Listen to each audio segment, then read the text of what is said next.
conscience. So I just immersed myself in the world of St. Sabina and spent time with Father Mike and his peacekeepers and the community there, and tried to learn as much as I could. We love you on Windy City Live. Yes, we do. Tell us, how did all this happen? How did this come about? Well, I play me. I play Val Warner in Chirac, which is really cool. So when people see this movie, they are literally seeing Val, and I am a reporter in the movie. We talk about the violence, but what can we do personally? I think we got to be engaged, and I think engaged in a number of things. In our block, in our home, in our neighborhood, we got to be engaged. We got to fight the issues. We got to fight a government that is abandoned, whole communities on the south and the west side. We got to fight a governor who's cut out every youth employment program, who's cut out violence prevention programs, who's abandoned our communities and the poor and the vulnerable. And I think we got to reach out to our brothers on the street and love them and respect them and help them, not just demonize them. My participation is only because of Mr. Spike Lee, our leader, our director, and he reached out to me and blessed me with the opportunity to be in this film and said that his mission was to save lives in the south side of Chicago. I'll just say like this. First of all, give you the history of coming to Chicago and telling my jokes as a young cat. I'm 37 now. Started about almost 15 years ago. Elroy taking me under his wing, let me do some jokes here and there for the radio stations and all that kind of stuff. We are more than that. We are more than that. We're greater than that. And I feel like in places like this, or Chicago, or whatever you want to call it, the hood, whatever you want to call it, like, it's too much attention dwelled on the negative. I learned that no matter what you do and how much of a genuine heart you have, and if you're coming from a good place, people are going to criticize if they don't agree with what you're doing. Hi, we're from Empire, and you're watching the Higher Learning Network. So how long have you been standing here? Not too long, like an hour. So we're moving in fast. This is a good sign. Yo, what's up? It's your man, Tony Schofield from 106.3 Chicago's R&B, and you are watching Men on Higher Learning. Now, I used to hang around with some men that was into some higher learning. It just wasn't that kind of higher learning, but I got myself together now, okay? What is it that you do in your quiet time, in your meditation time, that allows you to bring us the films that you do? I sit courtside in Madison Square Garden, world's most famous arena. Women have the power to transform this world. We can end crime and violence if we all agree to do one thing: share. Let's share our wisdom, share our time, share our talents, share our finances, but most of all, let's share our love. This is the Female Solution. Join me, Naimah Latif, every morning, 7 a.m. to 9 a.m. Central Standard Time, as we bring you stimulating discussions about the issues affecting our lives. If you're listening online at www.blogtalkradio.com/the-female-solution, press the blue button that says follow and get our daily topics every morning directly to your email and your smartphone. Hi, I'm Naimah Latif, executive producer of the Female Solution radio show. We invite you to call in 515-605-9325 and participate in this daily think tank as we examine the challenges we face and develop solutions that restore peace and harmony. We are global transformers, changing the world from the way it is to the way it should be. We are one. Wherever we live on this earth, we are one human family. On behalf of our team of radio hosts, I'd like to extend a greeting to all the members of our family, whenever and wherever you may be listening around the world. To our family in China, Ni Hao. In India, Namaste. In Japan, Konnichiwa. In Korea, Annyeonghaseyo. In Russia, Zdravstvucie. In Germany, Guten Tag. In Poland, Dzień dobry. In France, Bonjour. In Spain, Hola. In Italy, Ciao. In Egypt, Ahlan wa sahlan. In Ghana, Akwaba. In Nigeria, Peleo. In South Africa, Saubona. In Senegal, Nangadef. In Kenya, Jambo. In Israel, Shalom. In Pakistan, Afghanistan, and Saudi Arabia, Assalamu alaikum. Greetings, and may peace be upon you all.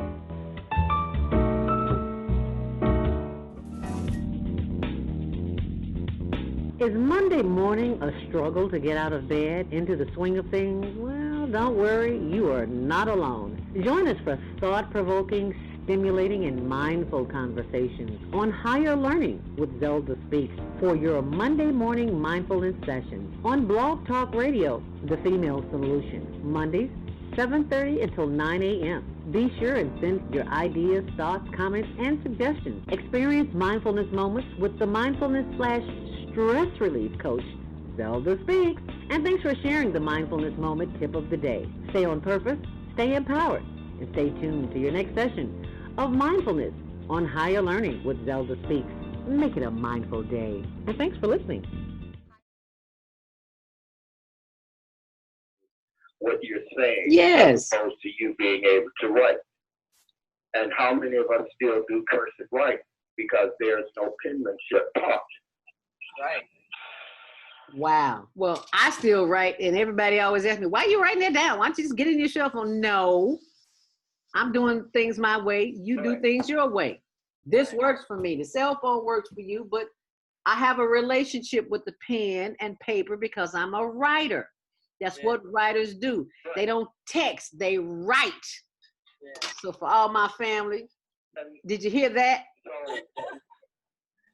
What I'm saying is that we have to remember, what did we do before the lights came on? Yes. Can you make a fire? Do you know how to go out and forage for food? And could you provide for yourself? Ah, yes. It's remembering how to go in nature and to look for the sources that nature will provide you and feed you.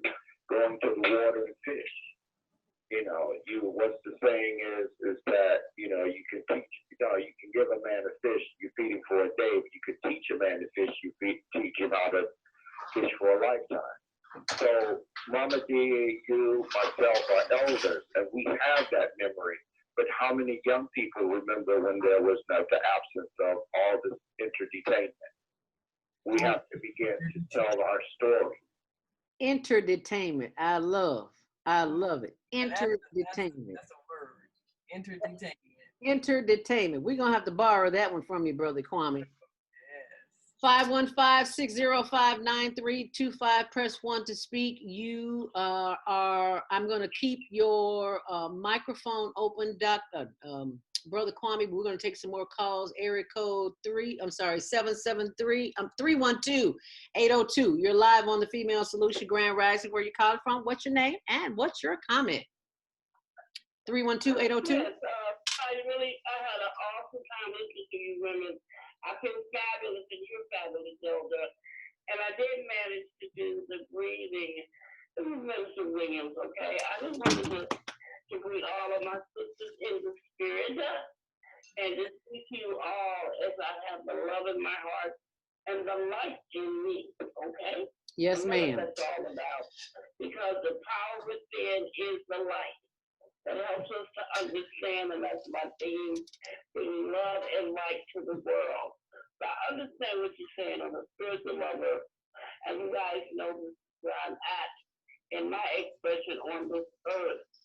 I do appreciate Dr. Kwame because he reminds me of things that being in the room, because my memory is so extensive. That's the gift that I was given, memory of life experience. So I do have that memory of being in my mother's womb, and even before I came here, that I do not write. You guys are fabulous, because I love to hear my writing. But I've been so oral. I was running my mouth. When I finally learned how to speak, when I came into this world from the other side, my soul, which I keep, its spirit is the image of the universe.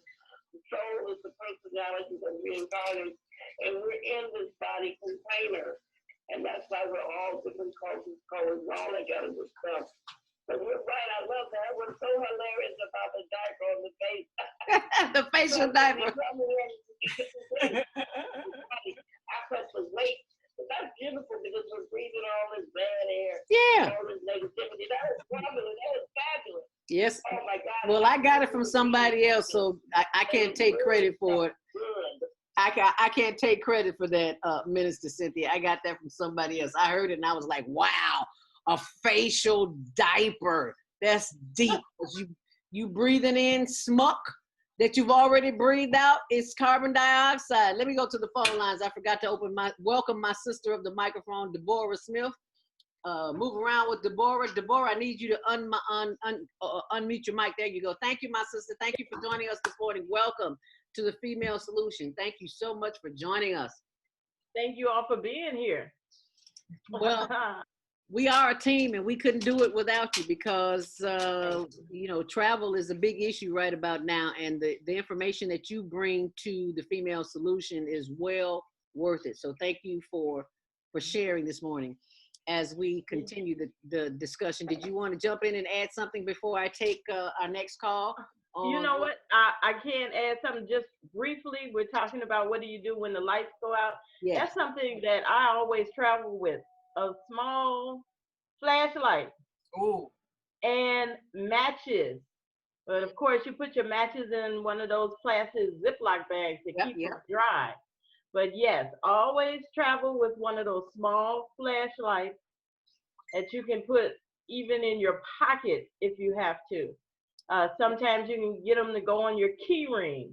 Yep.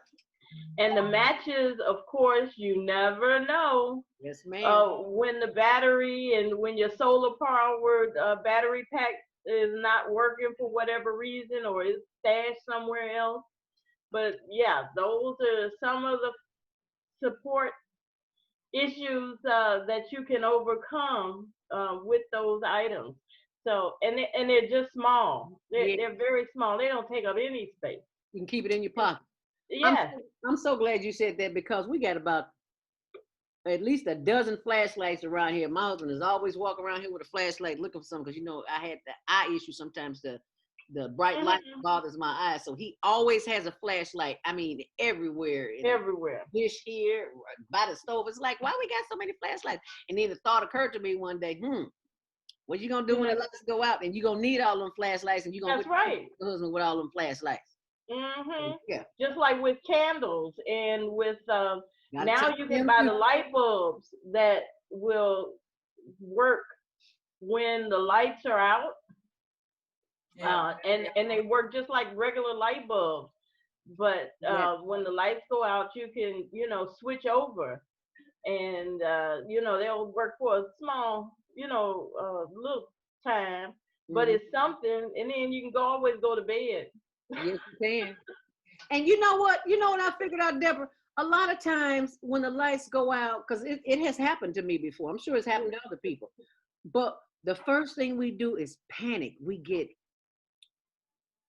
We become frightened because we're not used to being in the dark, and we're not used to being alone. We're not used to being at one, at peace with yourself, no matter what's going on out there.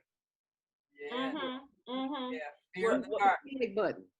And this is why whatever you have, whether it's matches, candles, flashlights, know where they are so that when it's dark, you're not panicked because you can't find them because it's dark.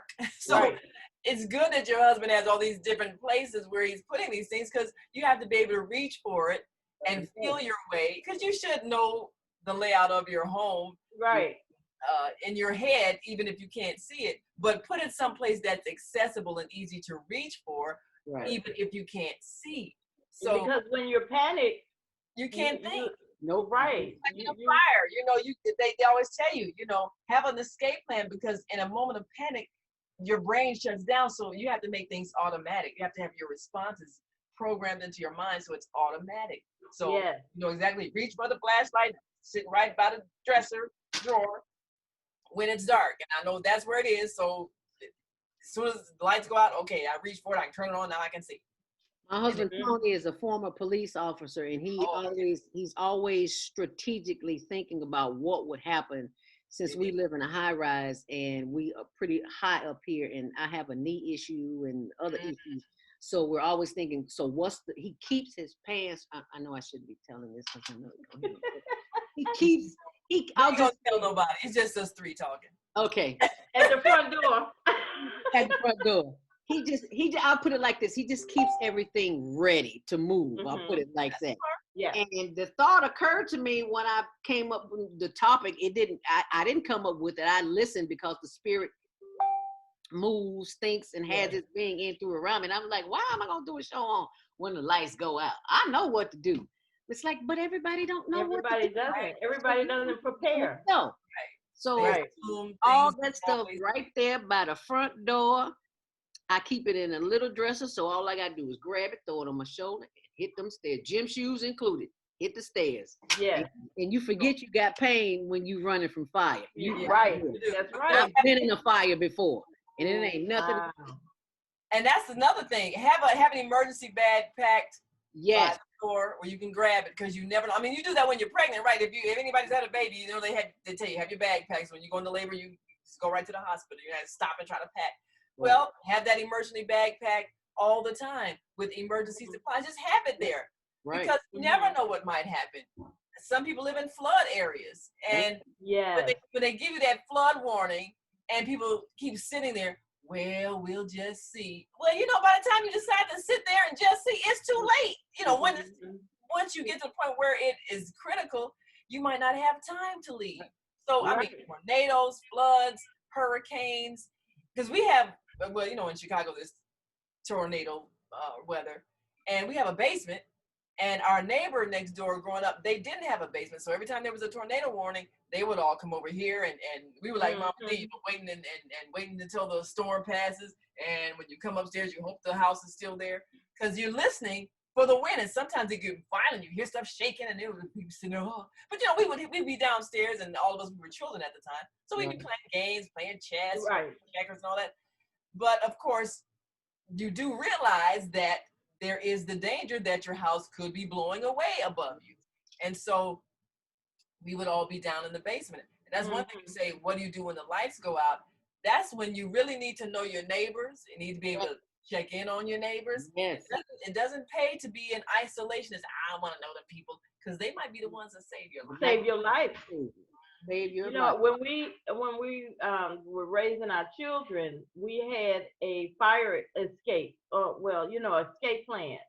And it was always something that was crucial, that you get out the house. If we can't get each other out, you get out the house and you meet somewhere down the block at a certain spot. And that way we'll know everybody's safe. Everybody meets at this particular tree down here once you get out, or wherever you are. This is our meeting place. And that's what we had to go by. It is 8:33. If you just tuned in to the Female Solution, what happens when, not if, the lights go out? What will you do? 515-605-9325. Press 1 to speak. And when we come back, we will take your call. So you stay close.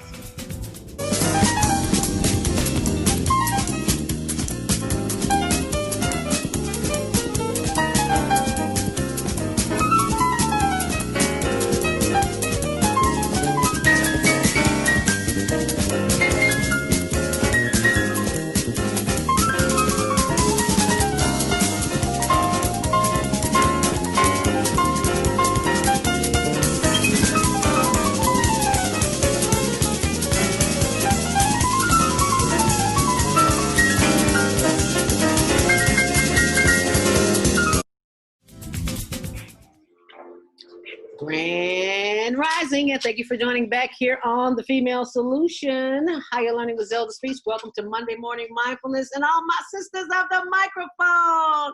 We have been joined by my sister Viyahta Robinson, who I'm asking her to unmute her mic, as well as Debrorah Smith.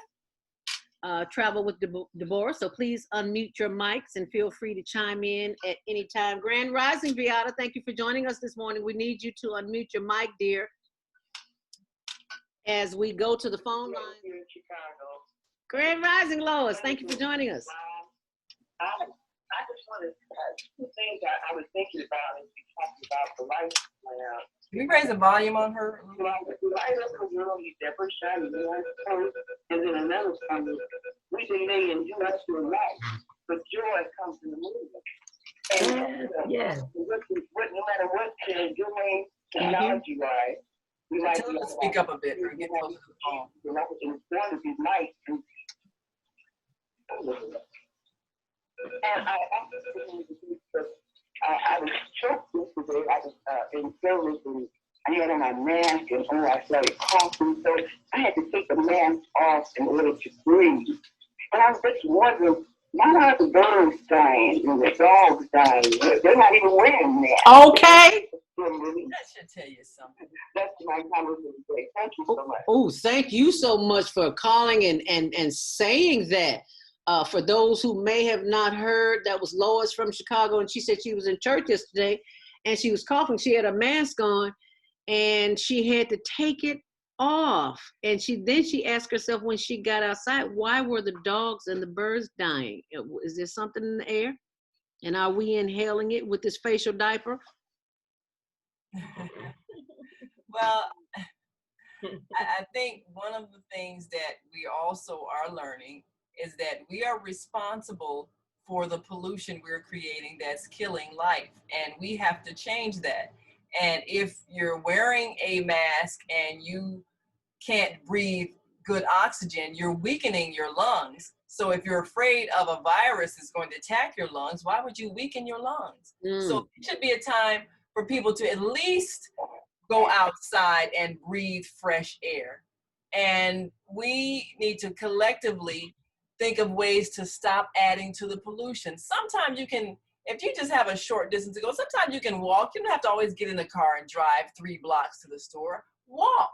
You know, we need to do a lot more walking. People in countries that are healthier, where they're not dying as much, are not driving as much, are not polluting the air as much, because you need that fresh air to breathe. And we need to keep the air as fresh and clean. We need to plant more trees and not chop them down. We need to do a lot more taking care of the greenery that is producing the oxygen that's keeping us alive instead of all this concrete. So this is giving us a time to think of all the things that we've been doing that actually create the death that we're experiencing. And if we would work with Mother Earth and do more taking care of the greenery, taking care of the plant life, putting less pollution in it by walking more and less driving our cars, we would be healthier and we wouldn't have to be wearing this facial diaper. So for those who are feeling like, well, you know, you need to protect yourself from the virus, okay, fine, and we won't be judgmental. And if the stores say, well, you can't go in here and shop without your face covering, okay, we'll respect your fear. But we also need to build a personal immune system so we're not living in fear. And we can always, I heard you affirm earlier today, you know, I am healthy, I'm whole, I'm complete, I'm without disease. We have to affirm those things because you're telling your body, we are healthy. We are beyond sickness. We do not have a disease. You can tell your cells how to function because we do it all the time. You make yourself sick, you can make yourself well with the same affirming thoughts instead of, oh, I might get sick. No, I am going to stay well. I am well. I am well.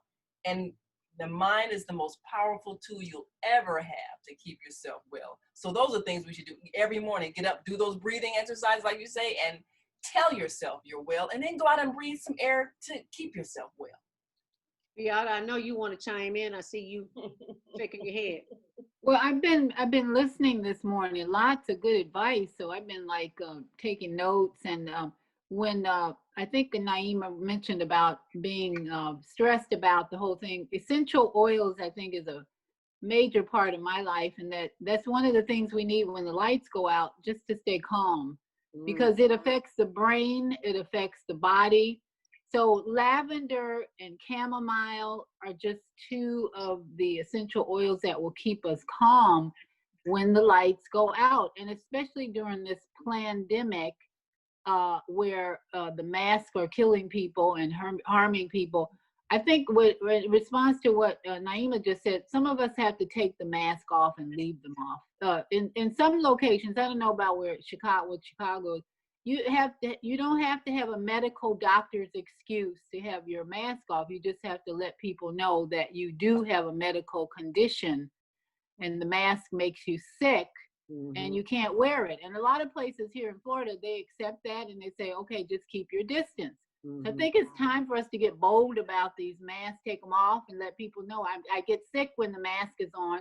Let me just keep my distance and I won't bother anybody. When I go in the store without my mask, I just keep my distance because people are weird these days.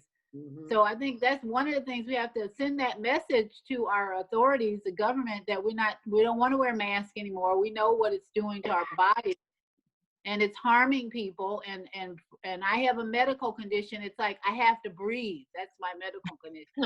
Okay. In the oxygen. I'm lavender oil on the mask. If you think you need to wear a mask, put some drop of lavender oil around the mask, so that you're getting that energy of oils from plants to help detox when you're breathing out all that air that's not coming, that's going into the diaper. I love that diaper mouth idea. Facial diaper. Yeah. So stock up on your favorite essential oils is what I was thinking as I was listening, is that will help keep us calm when the lights go out. And music, I don't know. There's ways to have battery operated music, solar, singing, but just listening to music during that time would help calm people down as well. Having your essential oils, have some music around, battery operated, whatever, CD players, all of that can help us stay calm when the lights go out, because you never know how long it'll last. Well, one thing Kwame was saying about what did we do before electricity? Well, people lived according to natural cycles. We went to bed at night instead of staying up till 12 o'clock, 1 o'clock in the morning and having electric lamps on. We went to bed when the sun went down. And so if we are on natural cycles, that'll do a whole lot even for replenishing our health, because most of us, we stay up way too late, and so we don't get our 8 hours sleep. But if we operate according to the natural cycles, sun comes up, there's natural light, we operate, we can see. When the sun goes down, we go to bed. And that is so much more health producing than trying to stay up way past nighttime and just keep working, because we always stress about it, gotta make money, gotta get the bills paid. We'll be encouraged to operate on a natural cycle that is healthier. And when the sun goes down, we go to bed. Right. And that makes a whole lot more sense. And that's a lot more challenging. That's a lot more challenging right now because it gets